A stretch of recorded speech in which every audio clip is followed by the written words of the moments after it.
Tales from the Crypt is the last thing you think of when you're trying to get into the holiday spirit. I mean, a show where people very regularly get attacked by monsters or killed by their lover doesn't exactly scream holly jolly good spirits fun, you know? Which is kind of sad, because Christmas is the Crypt Keeper's favorite holiday. He even has his own Christmas album called Have Yourself a Scary Little Christmas. And it's got some bangers on it too, like Deck the Halls with parts of Charlie. Top it up with Gil's gallbladder, ba la la la la la la la. 12 Days of Cryptmas. On the 8th day of Crypt, Miss My Cool Love gave to me 8 manglers mangling, 7 werewolves howling, 6 feet disemboweling, 5 mortal wounds. Juggle Bills. Santa Claus went broke just the other day. And of course, the Christmas rap. Listen here, St. Nicholas, Christmas Day is near. Me and all my fiendish friends have something you should hear. But not only does the show have a banger Christmas album, it actually has one of the best Christmas episodes to ever be made. So good that it inspired Art the Santa Clown in Terrifier 3, and it even shows up briefly in Lethal Weapon 2. But a quick explanation for those who aren't aware of the show. Tales from the Crypt is an anthology horror series that was created by William Gaines and Stephen Dodd that aired on HBO. Each episode is based on various horror comics from the publishing company EC, like Vault of Horror or Tales from the Crypt, of course. It was a very popular show for the time, and because of that, there are 3 movies connected to the show, and 2 movies that came out before the show was even made based on the comics. And I want to thank all the people who kindly corrected me about my mistake in the last video, where I said that all 5 movies were based around the show. Also, I want to very quickly thank you guys for the support on the last Tales video. Today we're taking a look at And All Through the House, the second episode of the first season that aired alongside the first episode, The Man Who Was Death, on June 10th, 1989. Wait a minute, they released a Christmas episode in early June? Could it not have waited until July at least? You know, like a Christmas in July kind of thing? It's just a strange choice, but okay, whatever. It's considered to be one of the best and most iconic episodes of the show, and because of that, people have been asking me to talk about it for a couple of years now. The title is based off of the first line from the famous poem, A Visit from St. Nicholas, which can be heard at the start of 70% of Christmas movies. And the thing that irks me about the title is they got the line wrong. The poem reads, "'Twas the night before Christmas, when all through the house." Like, come on, man, it's literally the first line. The episode is based off of a story in the 35th issue of the Vault of Horror comic with the same name. And it's also one of the stories that was already adapted by the 1972 movie. And normally I would talk about both of the adaptations in this video, but they're literally the same story, and honestly, this version is better. No matter how many IMDb reviews try to tell you it's not. You want me to be scared of this Santa? He looks like a jolly guy. Now this Santa is someone I should be scared of. The episode was directed by Robert Zemeckis, who directed 2 other episodes for the show, those being You Murderer and Yellow. He was also the executive producer for the show, but you've probably heard of him because he wrote and directed all of the Back to the Future movies. The episode was written by Fred Decker, who wrote 4 other episodes for the show, Only Sin Deep, The Thing from the Grave, Lower Birth, and Split Personality. But that's enough background information. It's time to quit caroling and get festive with the episode. We start the episode with Santa. Oh, is he here to give the Crypt Keeper a gift? Oh my god, that's not Santa. It's just the Crypt Keeper who's here to tell us a creepy holiday tale. Yes, indeedy. A little terror tale chock full of holiday fear. Sadly, we don't get to spend much time with the Crypt Dweller today because he has a story to get to. It goes a little something like this. 'Twas the night before Christmas, and all through the house.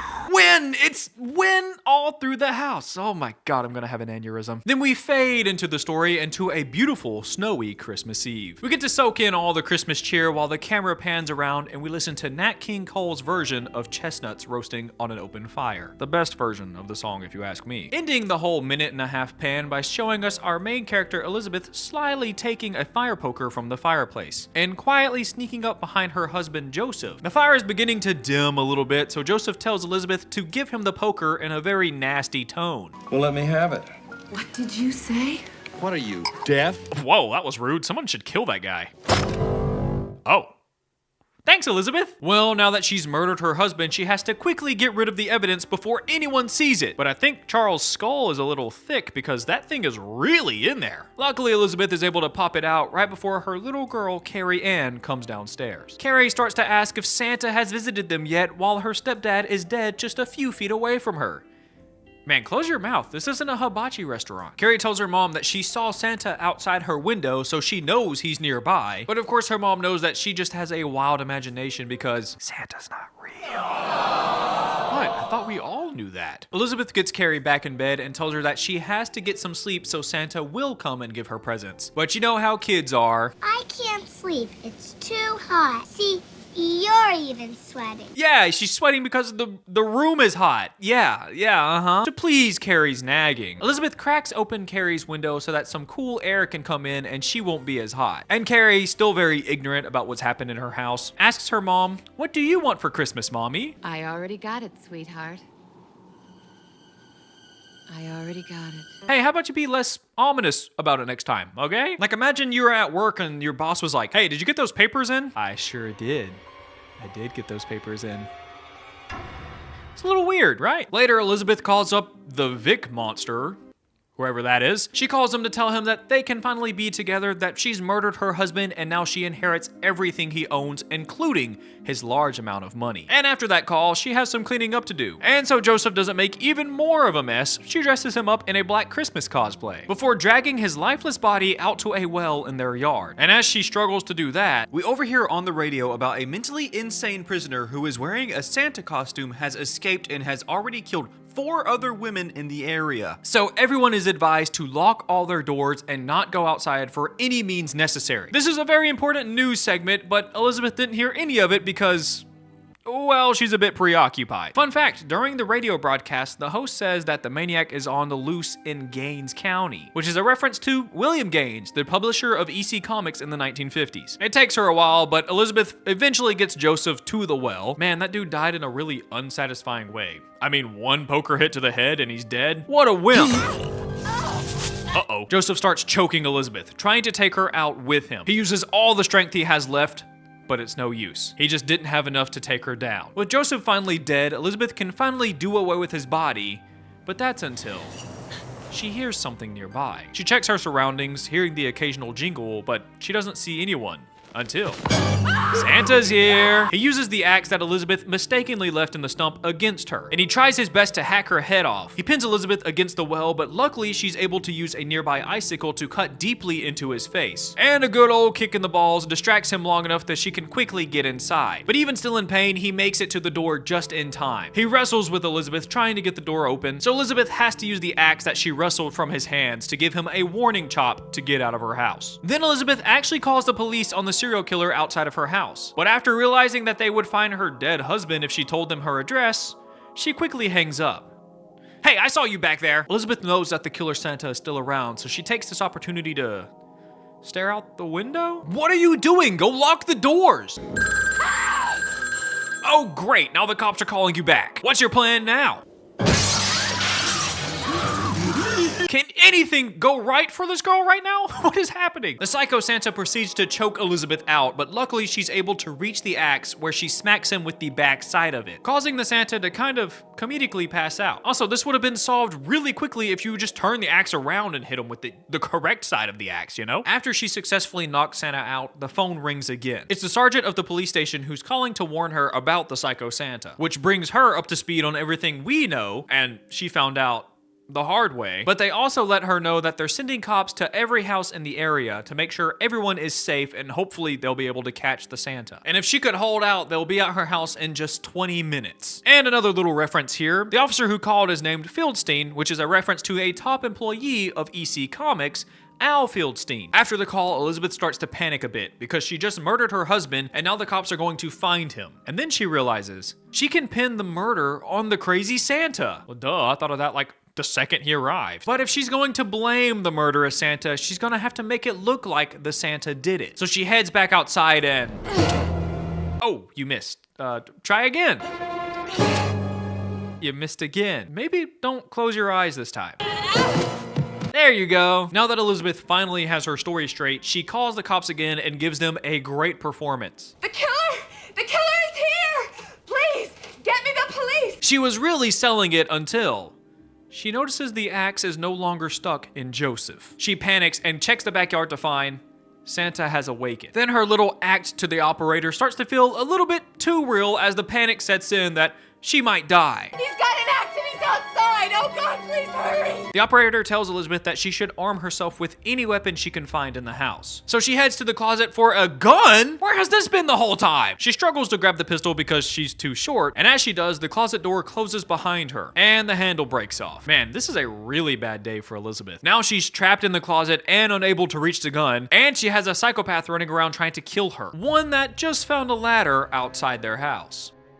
Ugh, he's so creepy. Elizabeth is trapped and completely helpless in the closet, and in this moment, she remembers Carrie's window is open. And not only that, Carrie claimed that she saw Santa earlier. It was almost like her daughter was trying to warn her about it or something. And just as she remembers the window, Carrie sticks her head out of the window and offers Santa a hand so he can get inside their house easier. Luckily for her, the ladder is a bit too short, and there's no way a little girl this small is lifting a grown man through her window. Elizabeth is going full mama bear mode now, and she breaks the door down and rushes into Carrie's room to find she's not there.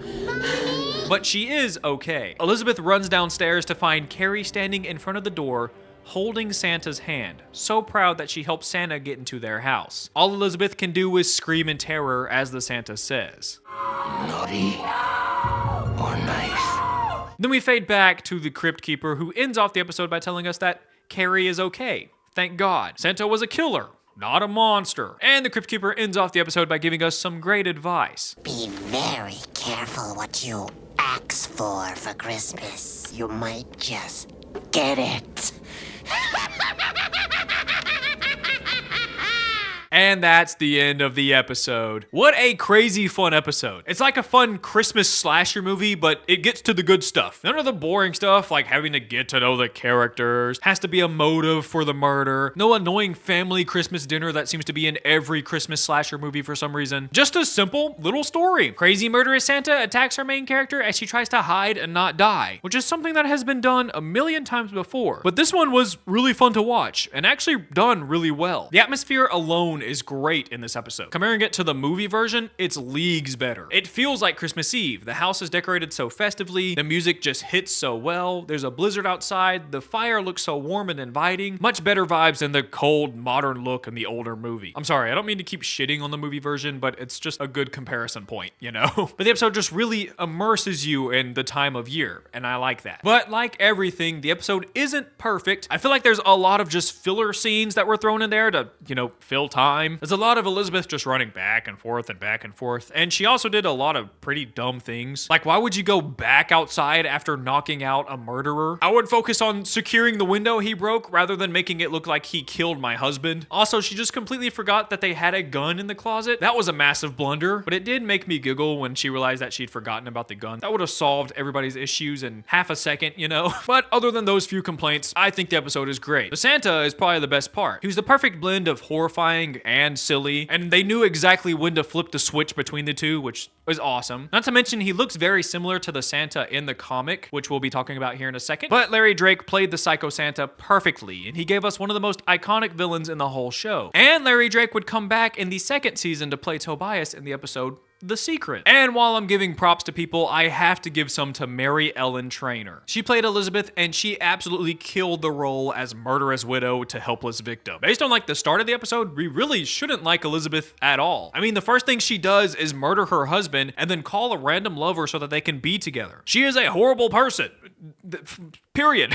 Sure, her husband was really rude and probably mentally abusive, but for some reason you can't hate Elizabeth. You want to see her succeed and make it out of this traumatic experience. And when she doesn't, it's kind of sad. But I'm not saying I hated that twist ending. Having Carrie just openly invite Santa into their house was awesome. It was genius. But yeah, Mary Ellen Trainor killed the role. I can't imagine anyone doing it better than her or even as well as she did. Also, a quick little fun fact about Mary Ellen Trainor. She was in the same Lethal Weapon movie that the episode appears in. So she's kind of in the movie twice in a way. And she was also married to Robert Zemeckis at the time they filmed this episode. If you don't remember, he's the one that directed the episode. Now, I mentioned earlier that the episode is based off of a comic in the 35th issue of the Vault of Horror. The story was originally written by Johnny Craig, and I'm just going to quickly break down the comic and then talk about the differences. The story is introduced by Santa before We cut straight to the chase. Our no-named female protagonist murders her husband with a fire poker. She's planned this murder for months, and it feels like a huge weight has lifted off her shoulders now that her husband is gone. But the crime was a bit too loud, and she accidentally woke up her daughter, Carol. She runs upstairs to comfort her daughter before she has the chance to see her dead stepdad, and little Carol asks her mom if Santa has come to visit yet, but of course he hasn't. And then our protagonist puts her daughter to bed. Afterwards, she's in no rush to clean up her husband's body. She's planned this night for a while now, and she just wants to enjoy it. So she listens to some holiday tunes, and she just